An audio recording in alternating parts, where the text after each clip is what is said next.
কিয়ামতের সময় যে জালজালা শুরু হয়ে যাবে, এর ভয়াবহ অবস্থাটা কেমন হবে আল্লাহ তাআলা আলোচনা করতেছেন। ইয়া আইয়ুহান নাস ইত্তাকু রাব্বাকুম, প্রথম বলতেছেন যে মানুষ তোমরা আল্লাহকে ভয় করো।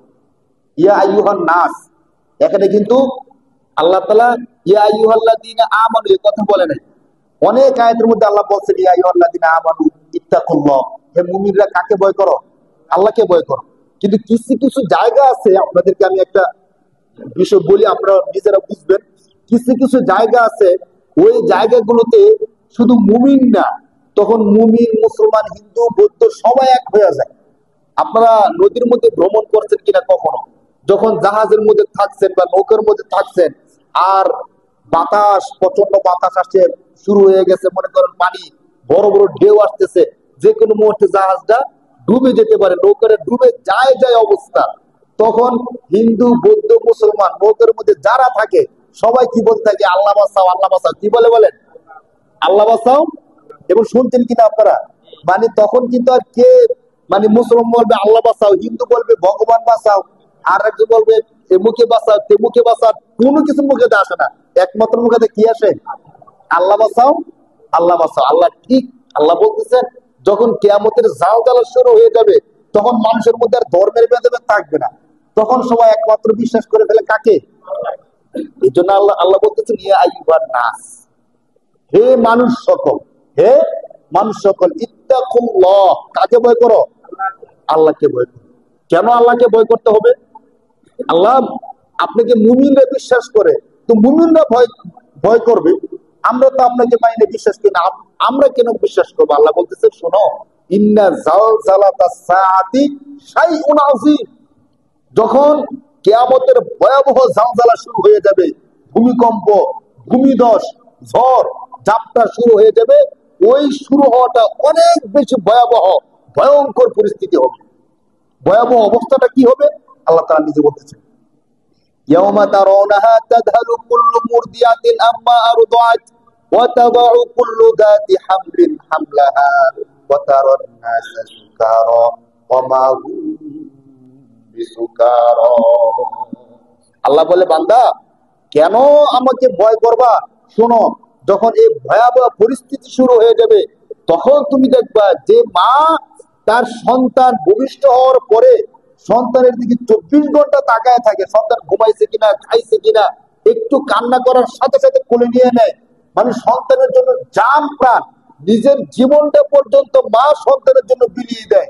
যখন ওই ভয়াবহ পরিস্থিতি তৈরি হবে, তুমি দেখবা মা সন্তানকে দুধ খাওয়াতে গিয়ে দুধ না দিয়ে সন্তানকে ফেলে সে চলে যাবে। সুবহানাল্লাহ, কত ভয়াবহ পরিস্থিতি হবে। মুরদিয়াতিন আম্মা আরদাত, আল্লাহ তাআলা বলতেছে প্রতিটা মা যারা দুগ্ধপুষ্ট শিশু আছে, ওই শিশু সন্তানকে ফেলে সে ইয়ানাফসি ইয়ানাফসি করতে থাকবে। কেমন ভয়াবহ পরিস্থিতি হবে? ইয়াউমা তারাউনাহা তাযহালু কুল্লু মুরদিয়াতিন আম্মা আরদাত, আর কি দেখবা?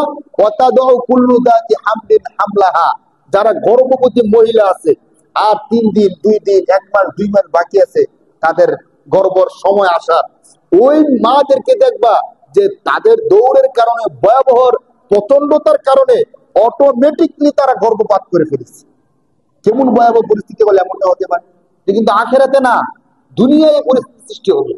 আল্লাহ তাআলা কোরআন শরীফের 17 নম্বর পারার 11 নম্বর পৃষ্ঠায় এই আলোচনা করতেছেন সূরা হজ। ইয়াউমা তারাউনাহা তাযহালু কুল্লু মুরদিয়াতিন আম্মা আরদাত ওয়া তাদাউ কুল্লু যাতি হামলিন হামলাহা। আর এ তো মায়েদের কথা বললাম, আর যারা পুরুষ আছে, অন্যান্য মানুষ, তারা কি করবে? ওয়া তারান নাসা সুকারা, তুমি মানুষদেরকে দেখবা নেশাগ্রস্ত মানুষ, পাগল যেমন দৌড়ে পালাতে থাকে, ছুটতে থাকে, মানে মানুষদের দৌড়ের কারণে, পালানোর কারণে তোমার কাছে মনে হবে সবাই মনে হয় নেশাগ্রস্ত হয়ে গেছে। কারণ কি জানেন, সুস্থ মানুষ তো দৌড়ের একটা সাইজ আছে। যারা সুস্থ থাকে তারা কিন্তু দৌড়তেছে ঠিক, কিন্তু কোন দিকে যাবে তার একটা কি আছে, লক্ষ্য নির্ধারণ করা আছে। যারা অসুস্থ পাগল তাদের লক্ষ্য নির্ধারণ নাই, যেদিক দিকে সেদিক দৌড়াইতেছে। দৌড়তে দৌড়তে কাঁটায় পড়তেছে, গর্তের মধ্যে পড়তেছে, না ড্রেনের মধ্যে পড়তেছে, তার কোনো খবর নাই। আল্লাহ বলতেছে ওই ভয়াবহ অবস্থায় মানুষ যে দৌড়াতে থাকবে, কোন দিকে দৌড়াতেছে সে নিজেও বুঝবে না। দৌড়ে ড্রেনে পড়তেছে না, গর্তে পড়তেছে না, পানিতে পড়তেছে না, নদীতে পড়তেছে, তার সে খবর থাকবে না। অতারণ না আছে সুকার, মানুষদেরকে দেখবা তারা নেশাগ্রস্ত পাগল মাতালের মতো হয়ে গেছে। অথচ তারা নেশাগ্রস্ত না, তারা একটু আগেও সুস্থ ছিল, একটু আগেও ভালো ছিল, কিন্তু কিয়ামতের ভয়াবহতার কারণে তাদের মধ্যে এই অবস্থাটা সৃষ্টি হয়েছে। এই অবস্থাটা করবে কে? আল্লাহ। এই অবস্থা করবে কে? আল্লাহ। যে বিষয়টা আমরা মনে করি স্বাভাবিক সাধারণ, এটা কি হতে পারে অসম্ভব? আল্লাহ বলতেছেন না, অসম্ভব বিষয়টা কেমন হবে জানো?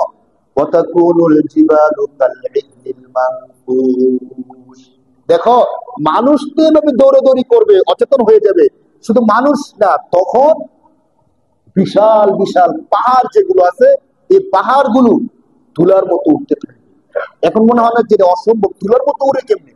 আজকে যারা বিল্ডিং এর নাড়াচাড়া দেখছেন সরাসরি, যারা ঘুমাইছিলেন বা নিচে ছিলেন, গাড়িতে ছিলেন, টের পান নাই, তারা না, যারা সরাসরি দেখছেন যে বিল্ডিং কিভাবে নড়াচড়া করতেছে, আপনাদের কি মনে হয় যদি 500 বা 1000 লোক মিলে ধাক্কা দেয় একটা বিল্ডিং কি নড়ানোর সুযোগ আছে? বিল্ডিং এর একটা ইট তো কি করা যাবে নড়ানো? একতলা বিল্ডিং এ ধরেন 1000 মানুষ ধরে ধাক্কা দিলে নড়বে না, এমন চান্স নাই। কিন্তু আল্লাহ তাআলা একতলা বিল্ডিং না, 10 তলা, 15 তলা, 20 তলা পর্যন্ত বিল্ডিং গুলো কিভাবে নড়ছে দেখছেন না? আল্লাহ তো আমাদেরকে হেফাজত করছে, নয়তো যদি এটা আরেকটু হয়তো, অত এতটুকুর মধ্যে তো অনেক কিছু ধ্বংস হয়ে যায়। তুরস্কের মধ্যে হয়েছে না, একসাথে 3000 ভবন শেষ। এমন ব্যক্তি বলছে যে আমি 3টে বিল্ডিং এর মালিক ছিলাম, কিন্তু গতকাল আমি কি ছিলাম? 3টে বিল্ডিং এর মালিক ছিলাম। আজকে আমার ভাড়াটে যে তাঁবুতে থাকে, আমি একই তাঁবুতে কি? আমাদের আল্লাহ যদি এমন আমাদেরকে হেফাজত করছেন, যদি এমন হয়ে যেত আমরা তেমনই হয়ে যেতাম না? যারা বাড়ির মালিকরা ছিলাম, ভাড়াটিয়ারা যে তাঁবুতে থাকতো, বিল্ডিং আবার পুনর্নির্মাণ পর্যন্ত আমরা সেভাবে থাকতে দিত। বাকি বাঁচাইছেন কে? বাঁচাইছেন কে ভাই? যে আল্লাহ আমাদেরকে বাঁচান, ওই আল্লাহর ইবাদত কি করা দরকার না আমাদের? বলে, যদি এমন হইতো যে আজকের দিনটি আমার শেষ দিন হয়ে যেত, তাহলে আমরা যারা ফজরের নামাজ পড়ছি, আমাদের শেষ আমলটা হইতো এই ফজরের নামাজটা। সুবহানাল্লাহ, ঠিক কিনা বলেন? যারা ফজর নামাজটা পড়ছি তখন তো সুস্থ ছিলাম। যদি আজকে আমি তো প্রত্যক্ষদর্শী ছিলাম, 3 তলার মধ্যে ছিলাম, তা আমার মনে হইতেছিল যে আরেকটা জাকুনি দিলে শেষ। মনে করতেছিলাম যে না, মনে হয়, কারণ এখান থেকে বাঁচাতে কোনো প্ল্যান কৌশল কোনো কিছু করার সুযোগ আছে বলে যে লাভ দিয়ে বেঁচে যাবো বা কোনো কিছু করে বাঁচাতে চান্স নাই, তো মনে হয়েছিল শেষ। যদি সত্যিকার আমরা আজকে আমাদের জীবনের শেষ দিনটা হইতো, তাহলে যারা আমরা নামাজ পড়ছি, তাহলে আমাদের শেষ ইবাদতটা কি হতো? ফজরের নামাজটা। আর যারা দুর্ভাগ্যবশত ফজরের নামাজটাও পড়তে পারছি না, তাদের অবস্থাটা কি একটু বলেন? তাদেরকে চান্সটা ছিল যে আবার জুমার নামাজটা আজকে পড়তে পারবো, চান্সটা ছিল না ভাই।